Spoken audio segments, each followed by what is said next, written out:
Emma Collins had lived with paralysis for as long as she could remember. At 19, she'd grown used to navigating sidewalks, classrooms, and grocery aisles in her wheelchair, but she had never stopped feeling the weight of what she had lost. Growing up in a small town in Ohio, she watched her friends run, play, and later drive off to college while she remained anchored to wheels. Her mother tried to keep her spirits high, telling her she could still do anything she dreamed of. But deep inside, Emma carried a quiet ache that never truly faded. When her wheelchair suddenly broke one warm afternoon, near an old gas station outside town, Emma felt completely stranded. The clicking sound had begun earlier that week, but now the entire left wheel locked in place, refusing to move.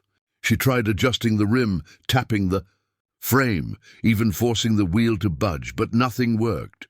Cars passed by, people glanced for a moment, but no one stopped. She felt that familiar sense of helplessness, the one she spent years trying to bury, rise to the surface again. Just as Emma was about to call her mother, a tall young man stepped out from behind the station garage. His hands were smudged with grease, his shirt stained from work, but his expression was gentle. This was Jake Turner, the 25-year-old mechanic whose name everyone in town mentioned when something needed fixing. He approached her with careful steps, not wanting to startle her. "Need help?" he asked, kneeling beside the broken wheel. Emma hesitated, unsure whether to trust him, but something in his calm voice reassured her. Jake studied the wheelchair like it was a machine he'd repaired 100 times. His eyes followed the bolts, the axle, the bearings, finding faults in seconds. "The bearings worn out," he muttered softly, "and the lock mechanisms jammed." Emma blinked, surprised at how quickly he understood the problem. She admitted she hadn't been able to maintain the chair the way she should. Jake simply nodded and offered to fix it on the spot. She tried to insist on paying, but he waved her off with a small smile. As Jake worked, he continued asking gentle questions, not out of curiosity, but out of a desire to understand her needs. He asked how long she had been paralyzed, what kind of therapy she had done, and what challenges she faced daily. Emma answered slowly, carefully. Most people avoided asking questions, afraid of making her uncomfortable, but Jake's approach felt different. He wasn't pitying her. He was studying the problem like he studied the chair, calm, thoughtful, focused on solutions rather than limitations. Emma eventually admitted something she rarely spoke aloud. She hadn't done physical therapy in years. Doctors had told her that her chances of standing again were extremely low, almost impossible. Those words had crushed her last spark of hope, and she carried them with her every day.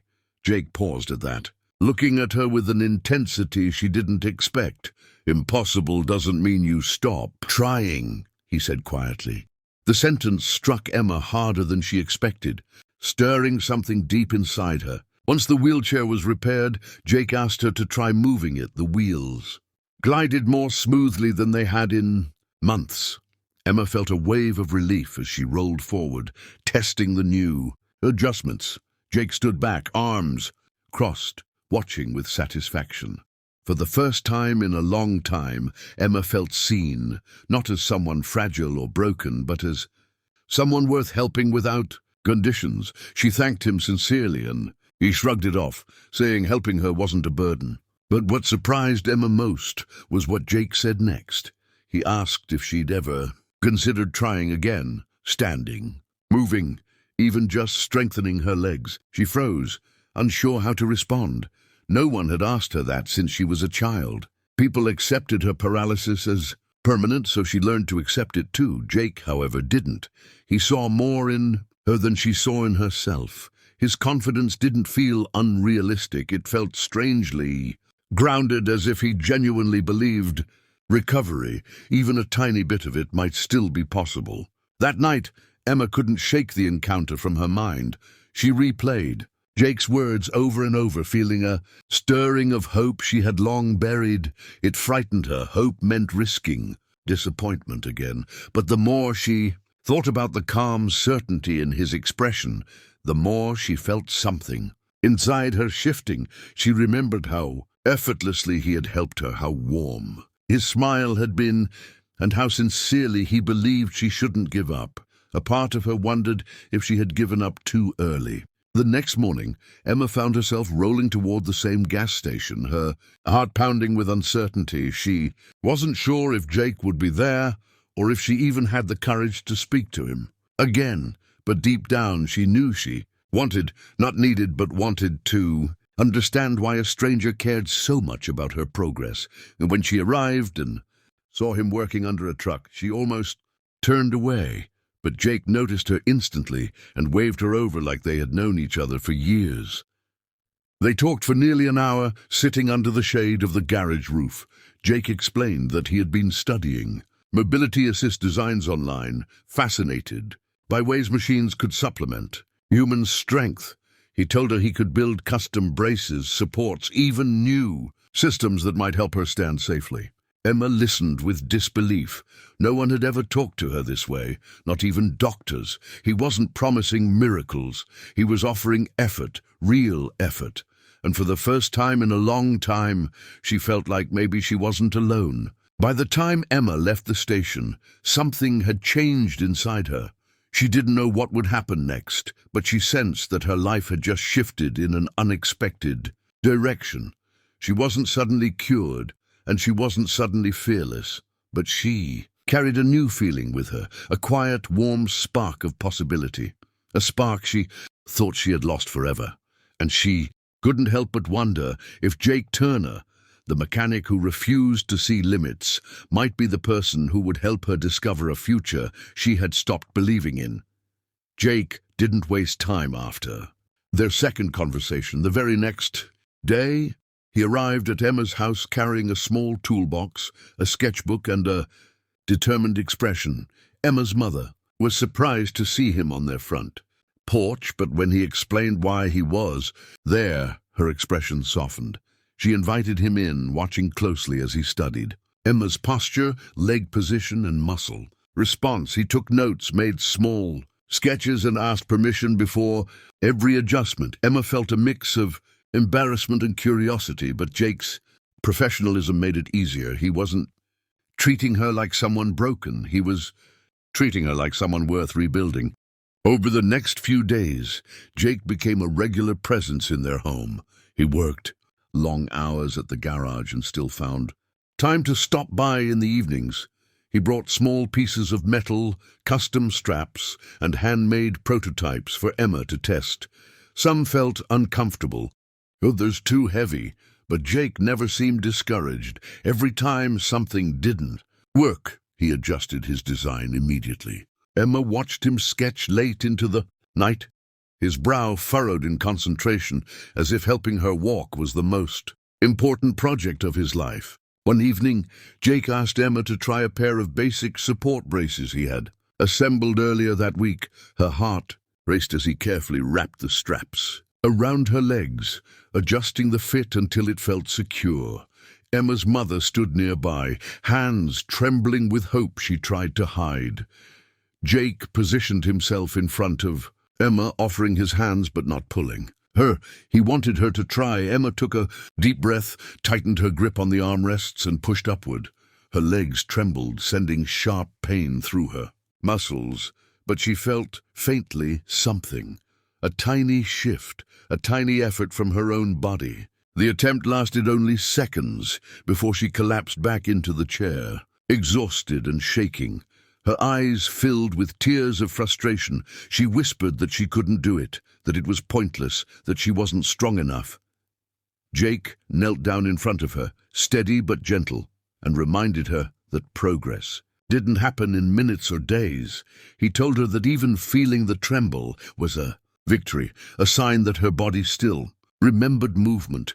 His voice carried so much sincerity that Emma found herself believing him, even through the disappointment. Day by day, their routine grew stronger. Jake brought exercise bands, soft weights, and muscle stimulation pads he purchased. Online with his own money, they practiced stretches, small contractions, and endurance training. Emma's legs burned, shook, and ached in ways she hadn't felt in years. It was painful, but it was also proof that something inside her was waking up. Emma's mother watched from the doorway every evening, silently wiping tears as she saw her daughter fight against limitations she once accepted as permanent. Jake's dedication didn't go unnoticed in town. People saw him buying unusual materials, working late in the garage, and driving often to Emma's home. Some teased him, others questioned him, but Jake didn't care. Whenever someone asked why he was working so hard for a girl he barely knew, he simply said she deserved a chance. Emma overheard those words from another mechanic who visited their home, and her chest tightened with an emotion she couldn't name. No one had ever fought this hard for her, not even the doctors who were paid to do it. One rain-soaked afternoon, Jake arrived drenched, holding a new brace design he'd spent 2 nights completing. It was lightweight, adjustable, and reinforced to support Emma's weight during early standing attempts. He apologized for being late, but refused to wait until the next day to show her. Emma's mother brought towels while Jake dried off, but his eyes stayed fixed on the brace. He explained every detail enthusiastically, like a kid showing off a school project. The passion in his voice made Emma feel a spark of admiration she never expected to feel. That evening, they attempted standing again using the new brace. Jake positioned himself behind Emma, steadying her back. Lightly, Emma placed her hands on the frame he had built in their living room for support. She inhaled slowly, gathered her strength, and pushed upward. This time her legs responded slightly better. The brace held her weight, her muscles activated, and she rose a few inches before sinking back down. But those few inches felt like miles.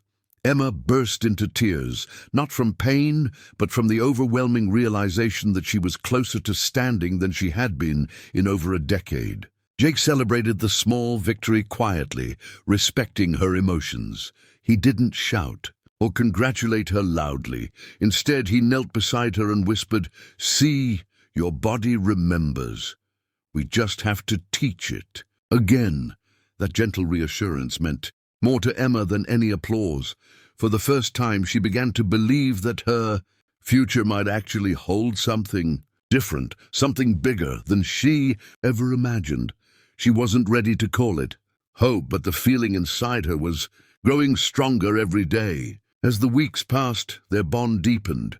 Emma found comfort in Jake's presence, in his determination, and in the quiet way he believed in her without expecting anything in return. She began to look forward to each evening session, the effort, the progress, even the pain. It gave her life a new rhythm, a new purpose. Jake never pressured her, never rushed her, but he pushed her just enough to stretch her limits.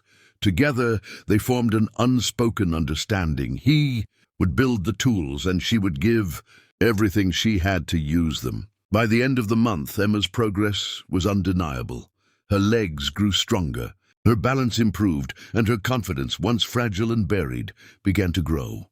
She felt proud of herself in ways she had forgotten were possible, and every night when Jake packed his tools and left, he looked back with the same warm smile, the one that told her he wouldn't quit on her. What neither of them realized yet was that they were not only rebuilding Emma's strength, they were building a connection that would change both of their lives forever. The morning of the final test arrived quietly, almost too quietly for Emma's racing heart. She had barely slept the night before, thinking about everything she and Jake had worked toward over the past weeks. The braces, the exercises, the failures, the tiny victories. Every moment had brought her to this point. When she wheeled into the living room, she found Jake adjusting the final version of the support frame he had built. His expression was focused, but when he looked up and saw her, his eyes softened. He knew how much this meant to her, and she knew it meant just as much to him. Emma's mother hovered nearby, pretending to tidy the table while stealing anxious glances at the brace. For years, she had wished, prayed, hoped for even the smallest sign that her daughter might walk again. Now the possibility stood inches away, crafted by the hands of a mechanic who refused to listen to the word Impossible. Jake asked Emma if she was ready. Her voice trembled as she whispered yes, though fear and excitement twisted together in her chest. This was the moment she had been terrified to face, because succeeding and failing both came, with consequences her heart wasn't prepared for. Jake wheeled her into position next to the support frame. He knelt beside her, adjusting straps, tightening buckles, making sure every connection was secure. His hands were steady, but she noticed the faint tremble of nervousness he tried to hide. This wasn't just about engineering anymore. This was about faith, faith in her, faith in himself, and faith in the possibility of a miracle built by determination, not luck. When everything was ready, Jake placed his hands lightly on her arms. "Whenever you're ready," he murmured. Emma closed her eyes and breathed in deeply. Slowly, she pushed down on the frame. Her arms trembled, her muscles strained, and her breath caught. For a moment, everything felt exactly the same as every attempt before, a heavy, unmoving weight inside her legs. But then something shifted, something responded, a faint activation, a faint push, just enough to change everything. Her legs, supported but not lifted by the brace, began to take her weight. She rose, slowly, shakily, unevenly. Her eyes flew open, tears instantly forming. She was standing, not for seconds, but long enough to feel her heartbeat climbing into her throat, long enough to realize she was truly upright. Emma's mother gasped so loudly that Emma nearly lost her balance. But Jake steadied her instantly. His hand pressed lightly against her back, grounding her. "You're doing it," he whispered, barely daring to breathe. Emma stared at the room from a perspective she hadn't had. Since childhood, higher, taller, standing on her own 2 feet, the world looked different from up here, sharper, brighter. She felt the weight shift through her legs. Not perfectly, but enough. She didn't know whether to laugh or cry, so she did both, tears falling as a breathless laugh left her chest. Jake took a small step backward. "Try leaning forward," he said gently. "Just a little." Emma swallowed hard. She wasn't sure she could, but something inside her had changed. Fear no longer controlled her. She leaned forward, gripping the frame. Her right foot trembled, her muscles shaking violently. Then very slowly it moved. Not far, not perfectly, but forward. A step, a small step, but a real one. Emma's mother sobbed, covering her mouth as she stumbled toward her. "Daughter!" Jake's eyes glistened, though he tried to hide it. Emma took another step, then another, her body shaking but her spirit soaring. With every step she took, memories poured through her.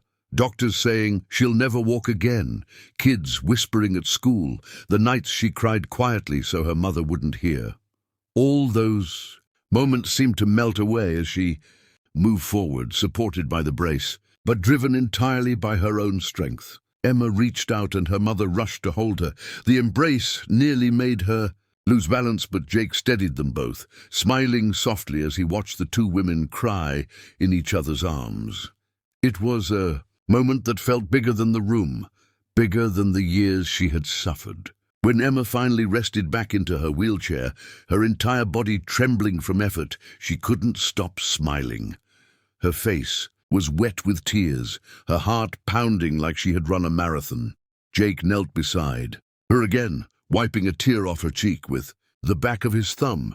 "You did it," he said, softly. "Not me, you." But Emma shook her head. She knew she would never have gotten here without him. He had carried belief in her long before she dared to believe in herself. His dedication had given her a second chance at life. As the weeks passed, Emma continued practicing every day. Some days she managed a few steps. Other days she couldn't stand for long at all. But she didn't give up, not after everything she had achieved. Jake refined the braces, made them lighter, added new hinges, and adjusted the frame to fit her growing strength. Emma's progress became the talk of the town, though she tried to ignore the attention. All she cared about was improving, step by step, breath by breath. Every attempt, successful or not, became a symbol of her determination.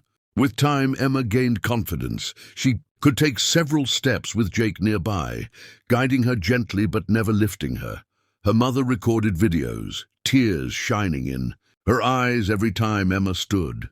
Jake took quiet pride in every milestone, but never took credit. He always said the same thing: "You're the one walking." Emma always corrected him silently in her heart. "We did this together." She didn't say it aloud, but she knew the truth. Jake had changed her life. He hadn't just fixed her wheelchair, he had restored her hope. Months later, as Emma took her longest series of steps yet across the living room, she felt a swell of gratitude so strong it nearly knocked her off balance.